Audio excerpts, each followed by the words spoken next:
300 करोड़ कमा चुकी धुरंधर फिल्म ने ऐसा क्या कर दिखाया, 6 मुस्लिम देश ने बैन कर दिया बॉस कि मेरे यहां कोई नहीं देखेगा धुरंधर। ऐसा क्या किया भाई? अजीत डोभाल, अजमल कसाब, आईएसआई और धुरंधर मूवी का ऐसा सच कि पाकिस्तान तक में गजब आग लग गई है। आज आपको दिखाता हूं भाई। धुरंधर मूवी को देखकर पहले तो भारत का मोदी विरोधी गैंग सुलगा, फिर अब पाकिस्तान उबला। धुरंधर के बारे में सुन सुनकर पाकिस्तान में लोग जो है वो आग लगी हुई है उन लोगों को। हालत ये हो गई कि जैसे जैसे धुरंधर कमाई पे कमाई कर रहा है, वैसे वैसे पाकिस्तान और कुछ मुस्लिम देशों में हाहाकार मचता जा रहा है। 7 दिन में धुरंधर ने 300 करोड़ रुपए कमा डाले। इसमें भारत के अंदर 200 करोड़ की कमाई, भारत के बाहर 100 करोड़ रुपए की धुरंधर कमाई। इधर धुरंधर ने 300 करोड़ रुपए कमा डाले, उधर 6 मुस्लिम देशों ने उस पर बैन लगा दिया। यानी इधर धुरंधर पर पैसा बरस रहा है, उधर उतनी ही उस पर आग बरसाई जा रही। आज आपको बताऊंगा कि धुरंधर पर कौन से 6 मुस्लिम देशों ने बैन लगा दिया। आपको यह भी बताऊंगा कि धुरंधर ने पाकिस्तान में क्या कोहराम मचा दिया। धुरंधर मूवी में जो दिखाया गया उसे देखकर पाकिस्तान क्यों कहने लगा है कि इस फिल्म की स्क्रिप्ट मोदी ने लिखी है। धुरंधर मूवी का वो सच क्या है जिसे देखकर पाकिस्तान अलबला गया है? नकली नोट छापने वाली मशीन का सच हो या फिर पाकिस्तान के आतंकियों की असली फोन रिकॉर्डिंग, जिन्हें देख कर सुनकर पाकिस्तान के होश उड़े हैं। आज सब आपके लिए ले आया हूं। पहले जो हो रहा है धुरंधर को लेकर, इससे पहले आपको कब याद है कि एक फिल्म भारत में आई हो और उसने दुनिया भर में हिलाकर रख दिया उन लोगों को?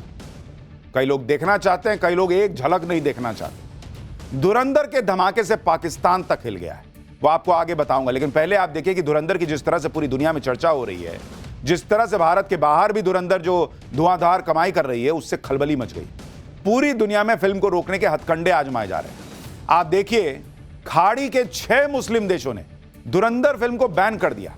Bahrain, Kuwait, Oman, Qatar, Saudi Arab और यूएई इसमें शामिल है, जहां आप धुरंधर नहीं देख पाएंगे। इन देशों की अथॉरिटीज की दलील है कि धुरंधर की कहानी में एंटी पाकिस्तान मैसेजिंग है। इन देशों में धुरंधर फिल्म की स्क्रीनिंग तक को परमिशन नहीं दी गई। भाई, धुरंधर ने तो दिखाया कि पाकिस्तान कैसा 2 कौड़ी का देश है और कैसे भारत के खिलाफ साजिशें करता है। कराची के लियारी में कैसे गैंगवॉर चलता है वो दिखाया है। लेकिन देखिए, मुस्लिम ब्रदरहुड के नाम पे सब सट गए कि ना पाकिस्तान की बेइज्जती हो रही है, हम नहीं देखने देंगे धुरंधर को। धुरंधर के खिलाफ ये सब इसलिए हो रहा है क्योंकि धुरंधर ने पूरी दुनिया में पाकिस्तान की लंका लगा दी है। बॉस, ऐसे ऐसे सच दिखा दिए जिससे पाकिस्तान की दुनिया में पोल पट्टी खुल गई। जितने लोग धुरंधर को देख रहे हैं वो पाकिस्तान का सच भी देख रहे हैं। और सबसे बड़ी बात है कि भाई देखिए, 26/11 हुआ। कई लोग जेनजी आज का शायद नहीं जानता 26/11 में कैसे क्या हुआ। नकली नोट का मामला कैसा था? फिल्म में एक डायलॉग है कि उस जमाने में एक मंत्री और उनका बेटा जो है वो नकली नोट जो है उसका खाचा जो होता है, खाका, वो पाकिस्तान को दे दिए थे। अब वो क्या सच्चाई है वो तो फिल्म वाले जाने, बाकी तो कुछ हमने आपको बताया था। लेकिन ऐसी ऐसी चीजें जेनजी को पता चल रही, क्योंकि जेनजी फिल्म देखने जा रहा है, इसलिए इनको आग लग गई। जैसे जैसे लोग देख रहे हैं फिल्म, कमाई बढ़ती जा रही है, वैसे वैसे इनकी आग लगती जा रही है।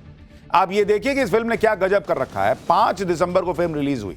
7 दिन में फिल्म की वर्ल्ड वाइड कमाई 300 करोड़ पार कर गई। 7 दिन में सिर्फ भारत में ही 200 से ज्यादा करोड़ की कमाई हो गई है।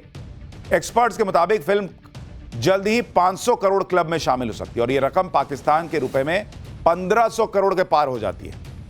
धुरंधर की कमाई देखकर पाकिस्तान को बुखार आ गया है, क्योंकि जितने पैसे भारत की एक पिक्चर कमा लेती है उतने पैसों के लिए पाकिस्तान को भीख मांगनी पड़ती है। ऊपर से धुरंधर ने पाकिस्तान की ऐसी पोल खोल दी कि पूरी दुनिया के सामने पाकिस्तान के पास कहने सुनने को कुछ बचा नहीं। आप देखिए कि इस पिक्चर से पाकिस्तान कैसे तिलमिलाया हुआ है। अजमल कसाब पकड़ा गया, भर दुनिया जानती कि पाकिस्तान का था। कह रहे हैं कि फर्जी ऐसे ही भारत माहौल बना रहा है। कह रहे हैं नरेंद्र मोदी ने धुरंधर फिल्म की स्क्रिप्ट लिखी है। सोचिए, इन लोगों के पास बुद्धि भी नहीं है भाई। पैसा नहीं है, देश के पास चलता है, लेकिन देश के पब्लिक के पास बुद्धि ना हो, मतलब हर मामले में ये लोग कंगाल हैं। नरेंद्र मोदी का यही काम बचा है कि बैठ के फिल्म लिख रहा है। तुम्हारी तरह शहबाज शरीफ जैसा हाल थोड़ा ही है कि 40 मिनट कोई भी मीटिंग के लिए बैठा देता कि बैठ के उस 40 मिनट में फिल्म लिख दी है। नरेंद्र मोदी और भारत के टाइम की वैल्यू है बॉस। भारत से लेकर पाकिस्तान और खाड़ी देशों तक धुरंधर मूवी की चर्चा इसलिए हो रही है क्योंकि लोगों को फिल्म के रियल लाइफ किरदारों में भारत और पाकिस्तान से जुड़े रियल लाइफ किरदारों की झलक दिख रही है। भारत ही नहीं, पाकिस्तान में भी लोग फिल्म के सीन और कैरेक्टर्स को असल कहानी से कनेक्ट कर रहे हैं। जैसे अर्जुन रामपाल इस फिल्म में मेजर इकबाल के किरदार में, जो मुंबई में हुए 26/11 के हमले के वक्त आतंकियों को सैटेलाइट फोन से कमांड दे रहा था कि कैसे लोगों को मारना है। पाकिस्तान इसलिए अलबलाया हुआ है क्योंकि फिल्म की रीच बहुत होती है, बहुत लोगों तक पहुंच जाती है बात। कई लोग तो फिल्म देखकर कह रहे हैं कि अरे 26/11 के आतंकी हमले का ऑडियो भी है कि आतंकियों को कैसे बताया जा रहा था कि किसको मारना है, कब मारना है, कैसे मारना है। ये लोगों को फिल्म से पता था, इसीलिए पाकिस्तान अलबला गया, क्योंकि वो तो अब तक हाफिज सईद पे कार्रवाई नहीं कर रहा है। धुरंधर फिल्म में दिखाया गया कि कैसे आतंकियों के हैंडलर पाकिस्तान में बैठे बैठे मुंबई में आतंकियों को बेरहमी से लोगों को मारने का कमांड दे रहे थे, जश्न मना रहे थे।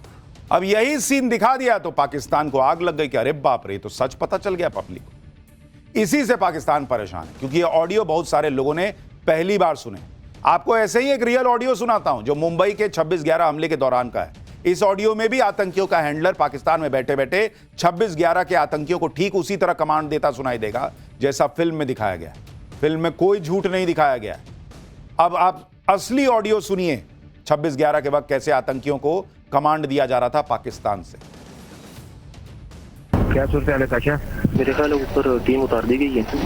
हाँ, तीन छत के ऊपर 15 बंदे उतरे हैं हेलीकॉप्टर के जरिए। अच्छा, तो खिड़कियों से सामने से फायरिंग कर रहे हैं, खिड़कियों के सामने खड़ के लड़े। क्या कह रहे हैं आप? हमारे खिड़कियों के सामने आपको नजर आ रहा है कोई स्नाइपर? सामने वाले कमरे में ऊपर फायर हुआ है। आपके ना ऊपर, उन्होंने ऊपर से नीचे आना है, वो इस वक्त ऊपर वाले फ्लोर क्लियर कर रहे हैं। आप ना अपनी सीढ़ियों पे ऐसी पोजीशन बनाए कि उनको आते ही उनको मतलब जो है ना वो शुरू करें आप। उन्होंने सीढ़ियों से उतरना नीचे। हाँ, मतलब लेकिन ऐसी पोजीशन बनाए, ये भी तो मुमकिन है ऊपर आने से पहले नीचे ग्रेनेड फेंके। ये भी हो सकता है। आप ना ऐसी पोजीशन बनाए, मतलब कमरे में रहे, लेकिन आप जो सीढ़ियाँ ना वो आपकी ना पहली फर्स्ट जो आपके जो ना इंस्टेंस में आपके रूम में हो। अगर कमरे के साथ नीचे सीढ़ियों पे खड़े करने के अंदर आए। अच्छा, आपके दाएं बाएं फौजी कोई नजर आ रहा है आपको इस वक्त? हमारे सामने हमें स्नैपर नजर आ रहे हैं खिड़कियों में बैठे सामने बिल्डिंग में। मारो फायर उन्हें यार, मारो उन्होंने ओपन फायर किया, हम उनके से ओपन लड़े। अच्छा, बात सुनो। हाँ, आप जो कमरे में हो ना, हाँ जी, आप ना निशाना लो अपना और जो कोई भी स्नाइपर है उसके ऊपर फायर करो, अपनी पोजीशन चेंज करो। एक बंदा बाहर के दरवाजे पे पोजीशन लेकर रखे, दूसरा उनके ऊपर फायर करे। इस तरह की बातचीत हुई थी पाकिस्तानी हैंडलर्स और 26/11 के आतंकियों के बीच, कैसे मारना है, क्या करना है। इसी से पाकिस्तान को आग लग गई और मुस्लिम ब्रदरहुड के नाम पर 6 खाड़ी के देश कह रहे हैं कि नहीं, हम भी फिल्म नहीं देखने देंगे, इसी वजह से कि पाकिस्तान एक्सपोज हो जाएगा। अब बात धुरंधर के उस किरदार की जिसे देखकर पाकिस्तान के सीने पर सांप लौट रहा है। धुरंधर के इस किरदार का नाम है अजय सान्याल, जिसे आर माधवन ने निभाया है। फिल्म में आर माधवन को भारत का एक इंटेलिजेंस ऑफिसर दिखाया गया है। अजय सान्याल के गेटअप में माधवन के किरदार में लोगों को मौजूदा वक्त में भारत के एनएसए अजीत डोभाल की साफ साफ झलक दिख रही है। हालांकि फिल्म में ऐसा कोई दावा नहीं कि अजीत डोभाल का ही किरदार है, लेकिन फिल्म में कांधार कांड को लेकर कार्रवाई के लिए बोला गया अजय सान्याल का डायलॉग अजीत डोभाल की याद दिला रहा है, क्योंकि रियल लाइफ में जो भी अजीत डोभाल कह चुके हैं वही इस फिल्म में। और अजीत डोभाल कई बार दूसरी बातें भी कह चुके हैं कि पावर होना काफी नहीं होता है, पावर के मुताबिक पंच मारना जरूरी होता है, जो कि आज का नया भारत करता है। फिल्म में भी अजय सान्याल को यह कहते हुए सुनाई दिखाया गया है कि मुंह तोड़ने के लिए मुट्ठी बंद करना जरूरी होता है। फिल्म में अजीत डोभाल का जो किरदार बताया जा रहा है वो ये भी कहता है कि कभी तो हमारा समय आएगा, ऐसी सरकार आएगी कि हम ये कर पाएंगे। इसलिए भी लोगों को आग लगेगी, क्योंकि अब वो सरकार आ गई। अब जो अजीत डोभाल कह रहे हैं ना कि हम अपने ताकत के हिसाब से पंच मारें, वो अब होता है इस देश के अंदर। धुरंधर में अजीत डोभाल से इंस्पायर किरदार की चर्चा इसलिए भी हो रही है क्योंकि फिल्म में कांधार हाईजैक कांड का भी जिक्र है। अजय सान्याल के किरदार को हाईजैकर से बात करते हुए दिखाया गया, जिसमें हाईजैकर उनसे कहता है कि हिंदू बहुत डरी हुई कौम है। यह बात अंदर तक झकझोर के रख देने वाली है। इसके बाद ही आतंकियों से बदला लेने के लिए अजय सान्याल धुरंधर प्रोजेक्ट तैयार करते हैं।